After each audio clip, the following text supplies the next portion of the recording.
As human beings, we are completely obsessed with naming things. When we walk down a city street or drive out along an empty rural road, our brains are constantly labeling the world just to make sense of the chaos. A car, a tree, a person, a building. We look for nuance. And when we pick up a camera, we bring the exact same habit with us. We wander through the world hunting for an ambiguous hero subject to anchor our frame. We point our lens at something obvious and ask ourselves, what is this photo of? But over the last year and a half of working on my latest project, I've started asking myself a completely different question. What actually happens when we stop hunting for the new one? What happens if you look beyond that? I think almost every photographer reaches a point where the ingrained rules we learned at the beginning start to feel a little bit heavy. We learn the rule of thirds, we learn how to use leading lines. And above all else, we are taught that every successful photograph needs a clear, unmistakable subject. A hero standing on a stage. Now, don't get me wrong though, there is an undeniable clarity in a photograph that is carried entirely by its subject. A compelling street portrait, a fleeting gesture, or a wildlife shot where the subject is the sole focus takes an immense amount of technical skill and patience.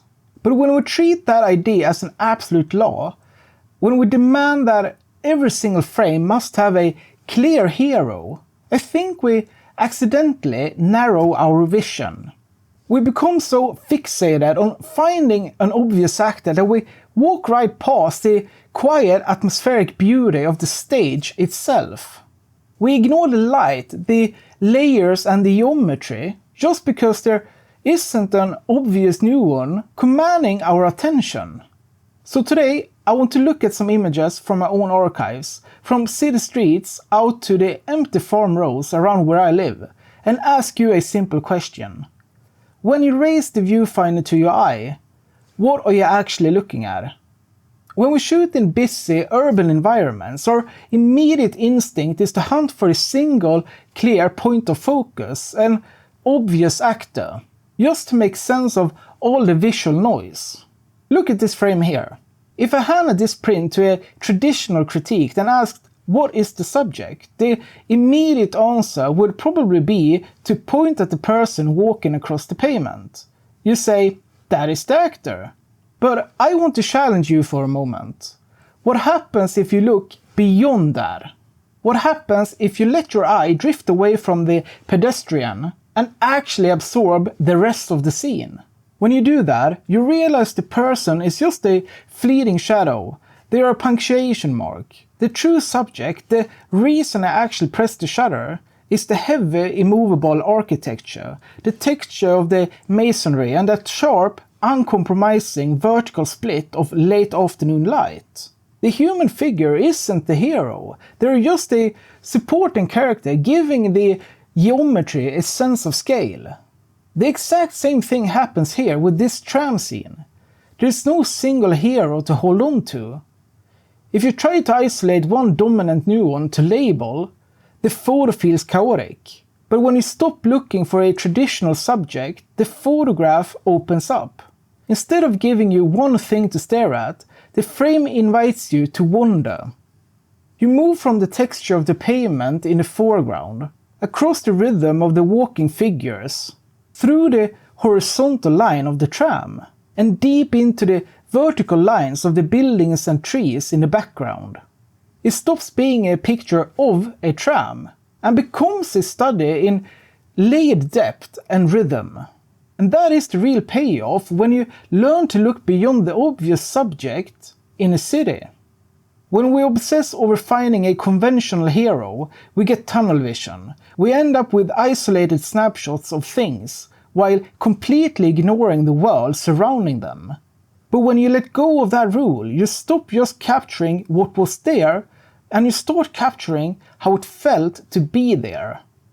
You capture the rhythm of the street, the interplay of light and architecture, and the atmosphere of the city itself. The environment becomes the story. So what happens when we step away from busy environments entirely? When we find ourselves in quiet everyday spaces where nothing exciting is happening? When there is no obvious focal point crying out for our attention? Take a look at this stairwell. If someone asks what this photograph is of, the literal answer, stairs, completely misses the point. When you strip away the need for a relatable subject and crush the shadows into pure graphic black, all spatial context dissolves. What you are left with is pure visual rhythm. The repeating cadence of those bright white geometric blocks cutting through the darkness. The light itself becomes the nuance. And take this room. A traditionalist following the rules would see an empty floor and walk right back out. But look beyond the empty room. What do you actually feel? You feel the stillness of a late afternoon. The real hero of this frame is that warm, fleeting light projecting shapes across the floor. The subject isn't a physical object. It is the atmosphere of an overlooked space. And that little blue hand truck resting quietly in the deep shadow. Notice how it doesn't scream for your attention. A beginner might try to drag it into the sunlight to force it to be the hero, but leaving it parked in the dark lets it act like the perfect supporting subject. It offers subtle punch of complementary color contrast, blue against warm yellow, and quietly grounds the room in everyday reality. This shift in mindset becomes even more critical when we step out into the landscape. We're constantly conditioned to hunt for dramatic postcard moments. We want the epic mountain peak, the roaring waterfall, or the perfectly centered cabin. But what happens when you don't have that in front of you? What happens when your everyday landscape is quieter or simpler? For me, the frustration only went away when I stopped hunting for those obvious visual trophies. Instead of looking for a postcard monument, I just started looking for scale, geometry, and atmosphere. When we shoot large structure, our natural instinct is to frame the entire object to make sure the whole structure is visible so the viewer knows exactly what they are looking at. But in this frame, I deliberately cut off the main tower out of the composition entirely. Why? Well, because sometimes the main subject doesn't actually need to be shown. Look at that massive, sharp triangular shadow slicing directly toward us across the foreground. That shadow alone communicates the sheer monumental scale of the structure we're standing right beside. And by leading our eye right into the midground toward a second turbine, the story is completely told without ever needing a traditional portrait of a machine. And this is the ultimate payoff of letting the environment become the subject when you're out in nature.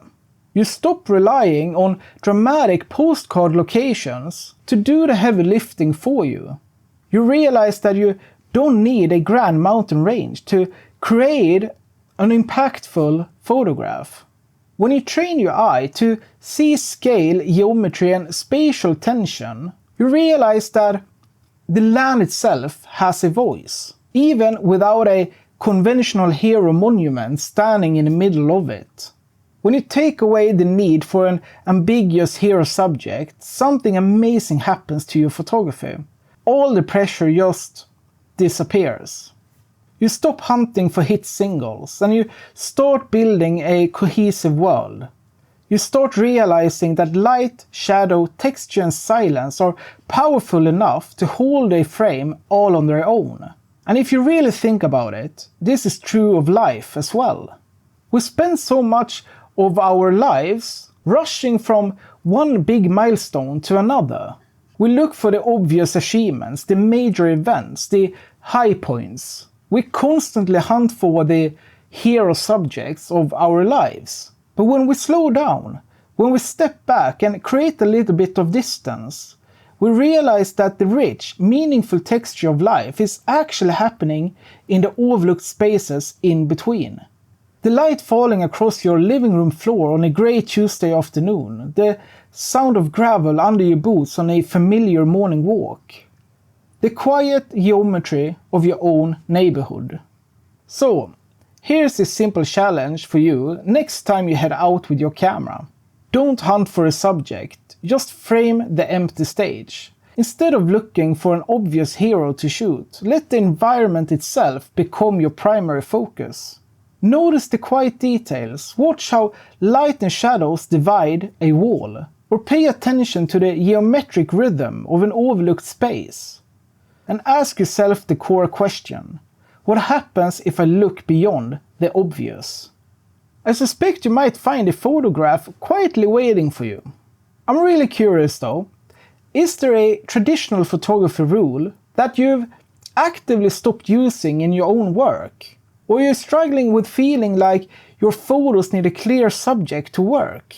Let me know down in the comments, I always read them.